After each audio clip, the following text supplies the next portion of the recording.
네, 할렐루야. 네, 우리 수요일 배우신 성도님들 환영하고 축복합니다. 오늘은 우리 오늘을 끝으로 계속해서 봤던 드보라의 이야기를 이제 마무리 하도록 하겠습니다. 이제 우리가 지난 시간에 보았던 이 드보라의 이야기를 잠깐 정리해 보면, 이제 드보라가 시스라에게서 승리를 거두고 나서 이제 승리의 노래를 부릅니다. 그리고 이제 그 노래에서 이제 하나님을 찬양하고, 그리고 이제 지파들 가운데에서 또 하나님의 부르심에 순종하여서 적극적으로 전쟁에 참여했던 지파들은 축복을 선언하고, 또 반면에 불순종하였던 지파들에게는 또 비난하는 그런 내용까지 우리가 살펴보았습니다. 그래서 이제 이 순종한 지파들이 전쟁을 하기 위해서 이제 군을 모아서 전쟁을 하려는 그런 장면에서 이제 끝이 났고, 그리고 이제 19절에서는 그러한 가운데에서 이 전쟁의 결과가 바로 소개가 됩니다. 그래서 19절에 보면 이 가나안 왕들이 싸웠으나 은을 탈취하지 못하였도다, 이렇게 기록되고 있습니다.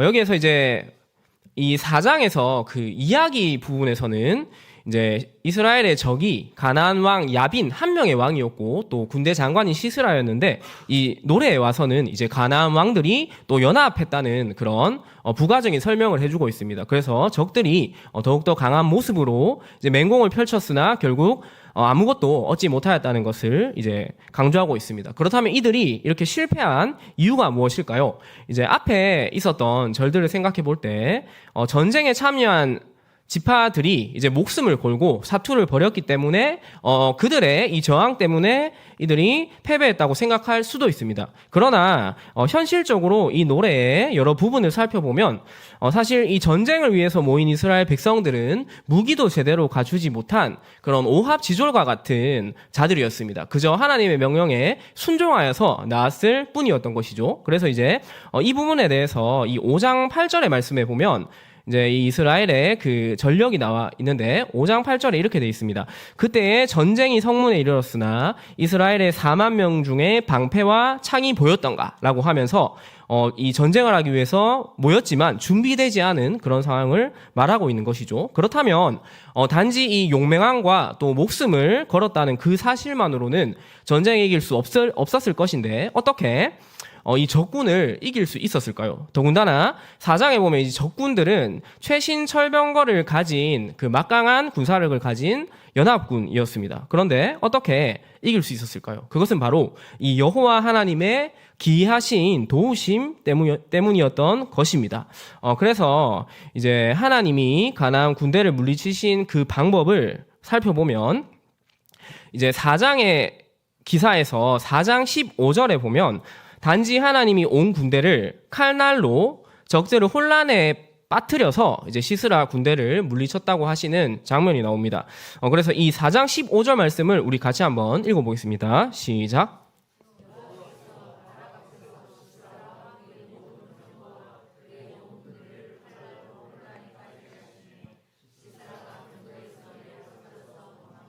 아멘.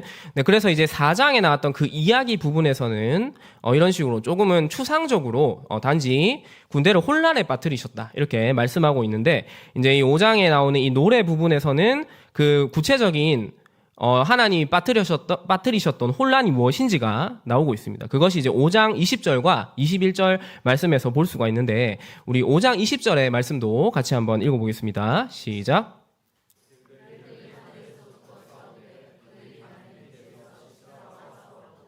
아멘. 네, 그래서 여기에 보면 이제 하나님께서 이 하늘의 별들을 통해서 싸웠다는 것을 말하고 있습니다. 그래서 이 시인은 지금 이 전쟁에 대해서 순전히 천상의 국면에서 이제 그런 관점에서 그려내고 있는 것을 볼 수 있습니다. 그래서 앞에서 이스라엘 백성들이 많이 모여 있었지만, 그러나 이 인간의 군대는 승리를 위한 조건으로 전혀 언급되지 않는 것을 볼 수 있습니다. 그리고 이제 이어지는 21절에 보면 두 번째로 기손강이 그 무리를 표류시켰다라고 되어 있습니다.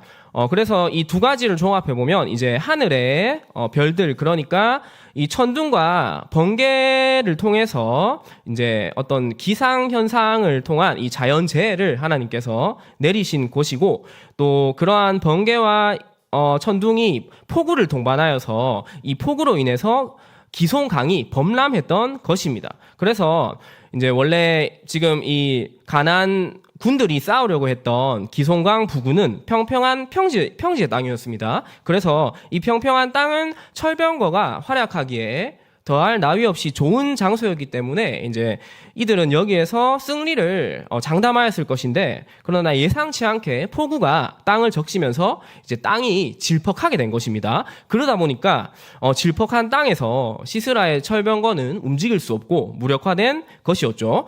그래서 이제 시스라가 그 본문에 보면 병거에 내려서 도망을 치는 장면이 나왔었는데, 이렇게 걸어서 도망한 이유도 철병거의 기능이 마비되었기 때문인 것입니다. 그래서 아무리 시스라의 군대가 강력할지라도 자연을 다스리시는 하나님 앞에서는 무용지물일 뿐인 것입니다. 이러한 천재지변으로 인해서 시스라의 군대는 이 4장 15절에서 말하는 대혼란에 빠지게 되었던 것입니다. 그리고 이제 22절 말씀을 살펴보면 이 혼란에 빠져서 허우적대는 가나안 군의 모습을 생동감 있게 묘사하는 것을 볼 수가 있습니다. 그들의 절망적인 상황을 범람한 강에 휩쓸려 떠내려가지 않으려고 말이 혼란스럽게 날뛰는 것으로 묘사하고 있습니다. 그래서 이제 22절에 보면 군마가 빨리 달린다라고 되어 있는데, 여기에서 이제 달린이라고 번역된 단어는 히브리어로 다하하르라는 단어인데, 이 단어가 원문에는 2번 반복되고 있습니다. 그래서 이 단어는 이 말발굽 소리를 의미하는 의성어입니다. 그래서 우리나라 말로 치면, 우리나라도 이제 말발굽 소리를 의성어로 하면 뭐 달그닥 이렇게 표현을 하지 않습니까? 그래서 그것을 이 히브리인들은 다하하르 이렇게 표현을 하는 것입니다. 우리말과 발음이 좀 비슷하기도 하죠. 그래서 이렇게 적진을 향해서 원래는 죽음을 불사하고 용맹스럽게 내달리는 이런 말들조차도 겁먹고 제 마음대로 날뛰는 모습을 통해서 이 드보라는 당시의 공포감을 더욱더 생동감 있게 전달해주고 있는 것입니다. 그래서 우리가 이 전투를 보면서 우리의 성도의 모습도, 그리고 성도의 승리도 바로 이와 같다는 사실을 알 수 있습니다. 성도가 모여서 교회라는 공동체를 이루고 교회가 세상을 향해서 아무리 담대함과 믿음으로 맞선다 할지라도 과연 세상과 자력으로, 우리 스스로의 힘으로 싸우면 이길 수 있을까요? 상대도 되지 않을 것입니다. 그럼에도 불구하고 교회가 세상과 맞서 싸울 때 넉넉히 승리할 수 있는 것은 하나님께서 성도와 교회에 앞서 싸우시기 때문입니다. 앞서 싸우실 뿐만 아니라 때때로 하나님은 너희는 가만히 있으라 라고 하면서 전적으로 또 우리에게 승리를 가져다 주시기도 하는 분이신 것입니다.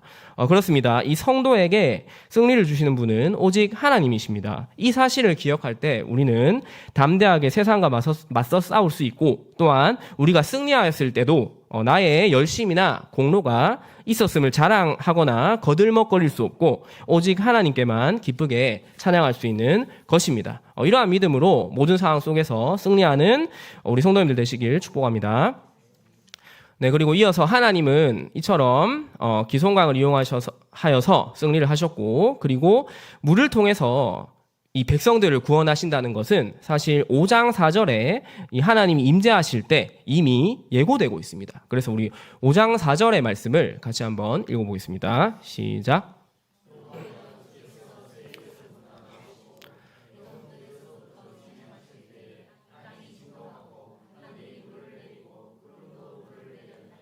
아멘. 그래서 이제 여기서 하나님이 임재하시는 장면이 묘사되고 있는데, 보통 하나님 임재하실 때 일어나는 자연 현상은 본문과 같은 물이 등장하는 것이 아니라 대부분 불이 동반되는 경우가 많습니다. 그래서 성경에서 많은 예를 찾아볼 수 있는데 몇 가지만 이제 소개해드리면, 아브라함에게 하나님이 언약을 맺기 위해서 나타나셨을 때 쪼개진 짐승 가운데로 횃불의 형상으로 나타나셨습니다. 그리고 이제 모세에게도 처음에 모세를 부르실 때 그 떨기나무의 이제 불의 형상으로 나타나셨죠. 그리고 이스라엘 백성에게도 이 시내 산에서 이제 강림하실 때 이제 불의 모양으로 나타나셨습니다. 그리고 뭐 레위기라든지 여러 제사와 관련된 그런 본문을 볼 때 하나님께서 이 제물을 연락할 때 제단에 불을 내리는 그런 경우들을 많이 볼 수 있습니다. 또 대표적으로 이제 나중에 엘리야가 이제 그 이방 선지자들과 대결을 할 때 하나님께서 또 불을 내리심으로 이제 임하시는 것도 볼 수가 있죠. 그리고 또한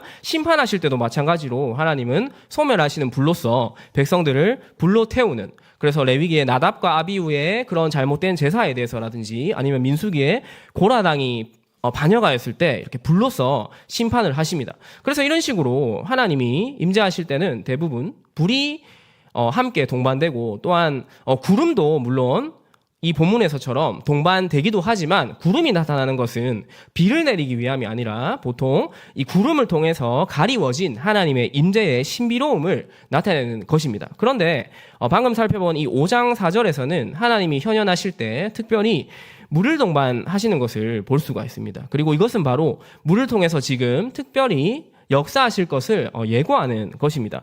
그리고 가나안 군대는 실제로 이 기손강의 물로 인해서 멸망을 당하게 됩니다. 그리고 더하여서 우리가 시스라도 아이러니하게 이 야엘의 장막에서 물을 요구하였고 그리고 야엘이 준 우유 그러니까 이 액체를 마시고 나서 잠이 들므로 인해서 이제 죽음에 이르게 되는 것을 볼 수 있습니다. 그래서 이 물이 이스라엘의 대적들의 멸망을 가져다 준 결정적인 도구였습니다. 그리고 이제 더 나아가서 우리가 또 주목할 사실이 있는데 우리가 이제 지난번에 이 이스라엘 지파 중에서 전쟁에 참여하지 않은 불순종한 지파들을 살펴보았는데요. 이 지파들은 모두 다 물과 관련되어서 설명이 되는 것을 볼 수 있습니다. 그래서 5장 16절과 17절에 이제 불참한 그 지파들에 대한 비난이 나왔었는데 르우벤에 대해서는 이제 시내가에서 큰 결심, 그 망설임을 했었다라고 하면서 물이 등장하고 또 길르앗은 요단강 저쪽에 거주하였다면서 이 강이 또 등장합니다. 그리고 단과 아셀 지파도 단이 배에 머물렀다. 그리고 아셀은 항만에 거주했다라고 해서 계속 물과 연상되는 이런 이미지들을 이제 사용해서 이 지파들을 책망하고 있습니다. 그래서 이와 같이 하나님의 전쟁에 불참한 지파들은 비록 드보라가 직접적으로 그들에게 심판이나 저주를 선언하는 것은 아니었지만 이들을 모두 가나안을 멸망시킨 물과 관련지어 묘사함으로 이들도 결국 하나님께 불순종한 그 대가를 받게 될 것이라는 것을 암시하고 있습니다. 그래서 이러한 사실은 우리에게도 경각심을 줍니다. 전쟁에 불참한 이스라엘 지파들은 하나님보다 더 소중하게 생각했던 것 때문에 결국 비난과 저주를 받게 됩니다. 그래서 이 지파들을 살펴보면 이제 그 물을 통해서 무역을 하고 어떤 지리적인 그 물로 인한 이점 이런 것들 때문에 결국 자신들의 이익 때문에 이제 순종하지 않았던 것이었습니다. 그래서 우리도 때때로 하나님보다 더 사랑하는 것이 있어서 하나님께 순종하는 것에 대해서 망설이고 갈등할 때가 있습니다. 돈, 명예, 관계, 가족이나 심지어 자녀 이런 것들이 될 수가 있습니다. 그리고 현실적으로 보았을 때 그러한 것들을 택하는 것이 나에게 더욱더 유익을 가져다 줄 것이라고 생각이 되기도 합니다. 그러나 결국 우리가 하나님을 대신해서 선택하는 그것이 점차 우리에게 우상이 될 것이며 결국 우리를 파멸의 길로 몰고 갈 것입니다. 물로 인해서 갈등했던 이스라엘의 불순종한 지파에게 하나님은 보란 듯이 하늘에서 물을 억수같이 쏟아 부으십니다. 하나님보다 더 사랑하는 것이 있다면 그것을 과감히 내려놓고 먼저 하나님께 순종해 보시기 바랍니다. 예수님도 마태복음 6장 33절에 그런즉 너희는 먼저 그의 나라와 그의 의를 구하라 그리하면 이 모든 것을 너희에게 더하시리라 라고 말씀하셨습니다. 하나님께 먼저 순종하면 그분은 우리의 다른 필요도 넘치도록 더하여 주실 수 있다는 사실을 기억하시고 그분께 순종하는 것에 우선순위를 두는 삶을 사시길 축복합니다. 네, 다음으로 이제 23절과 27절의 말씀은 드보라가 더 나아가서 이 이방인에 대한 저주와 축복을 선언하는 것을 볼 수 있습니다. 23절 말씀에 보면 이제 이 저주와 복을 축복할 때 여호와의 사자가 이제 말씀하였다라고 하면서 지금 이 메로스와 또 야엘에 대한 저주와 축복이 드보라가 사적으로 선언하는 것이 아니라 역시나 하나님을 통해서 주어지는 말씀이라는 것을 강조하고 있습니다. 그래서 이제 23절에 보면 이 메로스가 저주를 받게 되는데 이 메로스는 정확히 알려지지 않은 지명이고 성경에서 이곳에만 나오는 그런 곳입니다. 그러나 이제 기손강 주변에 있었을 것이고 또 아마 한 번만 등장했던 걸로 봐서 이스라엘 백성들이 아니라 이 지역에 살았던 이방인이었을 가능성이 큽니다. 하나님은 이방 민족을 통해서도 자신의 뜻을 이루시는데 메로스는 분명 이스라엘 편에 서야 했던 명분이나 이유가 있었을 것입니다. 그럼에도 그들은 이스라엘을 돕지 않았기 때문에 저주를 받게 됩니다. 또 반대로 또 다른 이방인인 야엘은 시스라의 죽음으로 그 하나님의 죽임으로 하나님의 뜻을 성취하기 때문에 복을 받게 됩니다. 그래서 이제 이방 민족들조차 하나님께 순종하거나 불순종할 때 우리는 복과 저주를 받게 되는 것을 볼 수 있습니다. 특히 야엘에 대한 활약과 그 복은 24절부터 27절까지 상당히 길게 나오면서 이스라엘에 순종한 그 어떤 다른 지파보다도 가장 길게 언급되고 있습니다. 이것을 통해서 하나님이 이방인이라고 해서 그들의 활약을 폄하하거나 축소시키지 않으므로 하나님은 차별 없으신 분이라는 것을 말해주고 있습니다. 또한 이 구절들은 이방인조차 이렇게 복과 저주를 명확히 받는다면 하물며 앞서 여호와의 전쟁에 순종했던 지파와 불순종했던 지파가 받게 될 복과 저주는 더욱 분명하게 임할 것이라는 것을 암시하고 있습니다. 그래서 오늘날에도 하나님은 하나님의 뜻을 이루시기 위해서 때때로 하나님을 믿지 않는 사람조차도 그분의 도구로 사용하십니다. 그래서 우리 모두 살면서 삶의 문제와 어려움에 처했을 때 때때로는 전혀 기대하지 않았던 불신자를 통해서도 결정적인 도움을 받거나 친절을 받으신 경험들이 다 한 번쯤은 있으실 것입니다. 따라서 이 성도는 세상 사람들과도 또 화평을 이루기 위해서 애를 써야 하고 또 그들을 통해서도 이제 하나님이 역사할 수 있다는 것을 기대하고 또 그들의 마음을 하나님께서 또 그 주관하여 주시기를 기도해야 할 것입니다. 그래서 이제 이런 식으로 야엘을 통해서 그 시스라의 죽음이 묘사가 됩니다. 그리고 나서 28절부터는 이제 시스라의 어머니에 대한 또 기사가 지금 설명이 되고 있습니다. 그래서 이제 우리 28절 말씀을 같이 한번 읽어보겠습니다. 시작.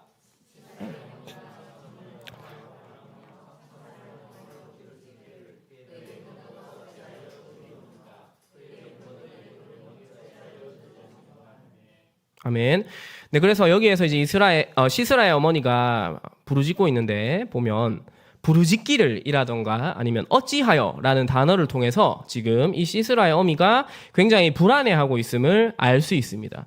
그리고 이제 자식을 걱정하는 보편적인 어머니의 모습을 보면서 우리는 비록 이스라엘의 적이었지만 동정심을 또 느낄 수도 있습니다. 그렇지만 이러한 동정심은 이어지는 내용을 통해서 또 살펴보면 사라지게 됩니다. 29절과 30절 말씀도 우리 같이 한번 읽어보겠습니다. 시작.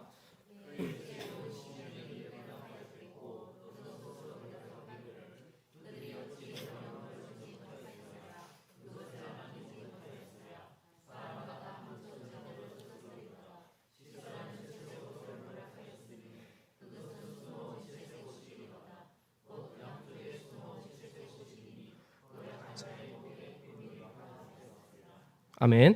네, 그래서 이제 29절에 보면 지혜로운 시녀들이 등장을 합니다. 그리고 이제 이 지혜로운 시녀를 통해서 전쟁터에 아들을 보내고 근심과 걱정을 하고 있는, 그래서 최소한의 인간성과 모성애를 가지고 있었던 한 여인의 관심사는 이제 전쟁 노획물을 획득하고자 하는 탐욕으로 전환되는 것을 볼 수가 있습니다. 그래서 30절에 아들을 걱정했던 시스라 어미의 마음은 어느덧 탐욕으로 인한 헛된 허영심의 지배 아래 놓이게 되는 것을 볼 수 있습니다. 먼저는 이 노략물에 대한 관심이 나오고 있습니다.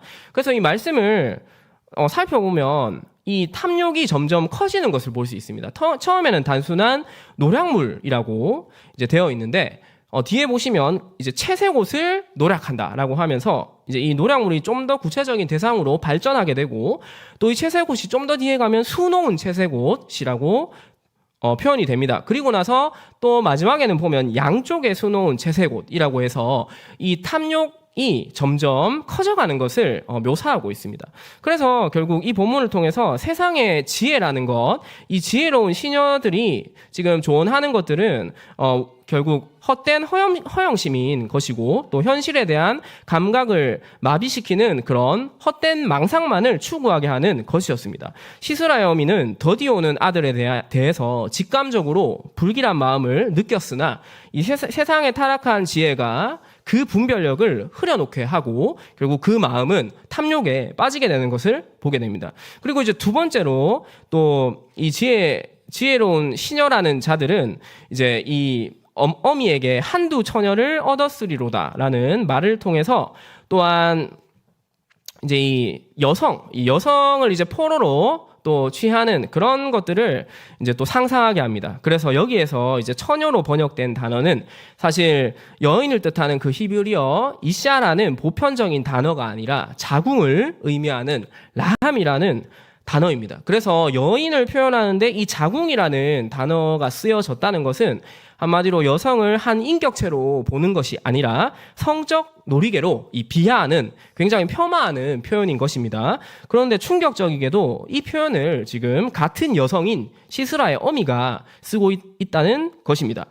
시스라의 어미는 이러한 표현을 통해서 이제 우리가 살펴보면 결국 이 아들을 걱정하는 어미에 대한 최소한의 동정심마저 사라지게 합니다. 또한 이스라엘의 승리를 정당화하기도 합니다. 왜냐하면 만약에 시스라가 이겼다면 이스라엘의 모든 여인들은 이 시스라의 어미가 말한 것처럼 이같이 성적 놀이개의 희생자가 되었을 것이기 때문입니다. 그래서 우리는 이 세상의 지혜라는 것이 결국은 이와 같이 인격을 비인격화하고 또 인간의 가치를 소모품으로 깎아내리는 것을 우리가 보게 됩니다. 그리고 이것이 바로 세상이 말하는 지혜의 실체인 것입니다.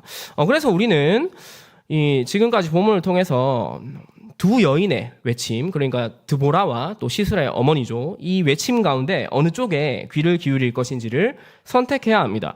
겉으로 보기에 시스라의 어머니는 시녀를 거느린 귀족이었고 또 군대의 장관을 아들로 둔 절대 권력을 가진 여인입니다.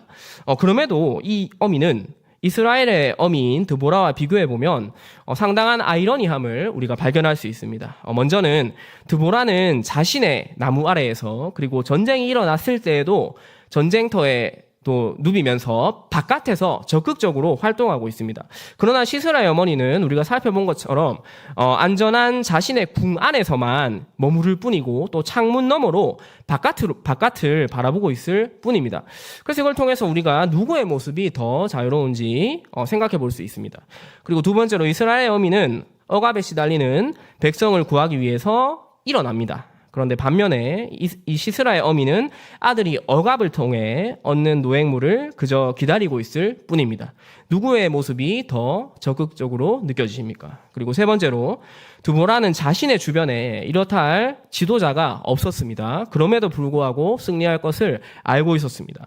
그러나 시스라의 어미는 주변에 지혜로운 자들이 즐비했으나 자기 아들의 비극적인 죽음조차 알지 못하게 됩니다. 누가 더 지혜로운 것 같습니까?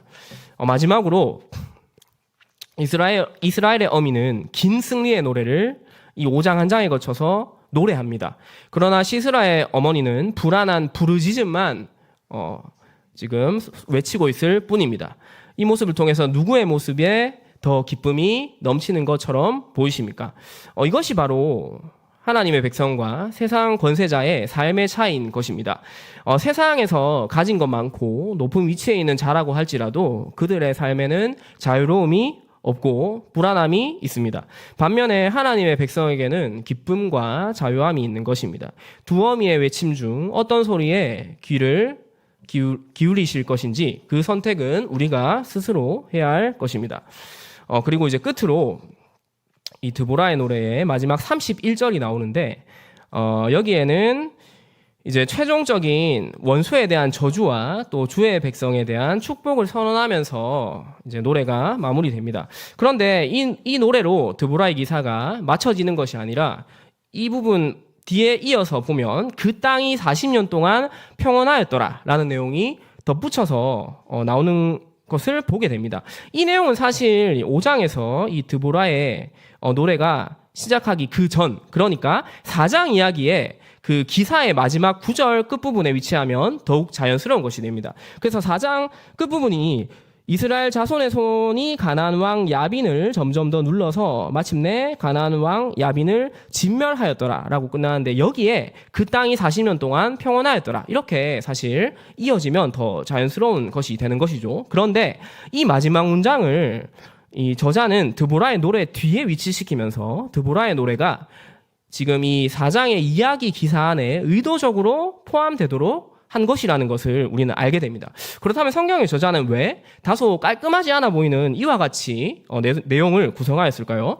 이것은 드보라의 노래가 훗날 어느 정도 시간이 흐른 뒤에 지어진 것이 아니라 전쟁이 있었고 승리가 주어진 그 직후에 곧바로 불려졌다는 것을 강조하기 위해서 이렇게 표현한 것입니다. 즉 드보라는 하나님의 역사하심과 그분에 대해서 지체 없이 백성들에게 전하였던 것입니다. 자기 세대의 구원만 이루었던 다른 사사와 달리 드보라는 즉각적으로 승리의 노래를 통해서 신앙과 또 하나님이 하신 일을 후대에 전수하려고 했던 것입니다.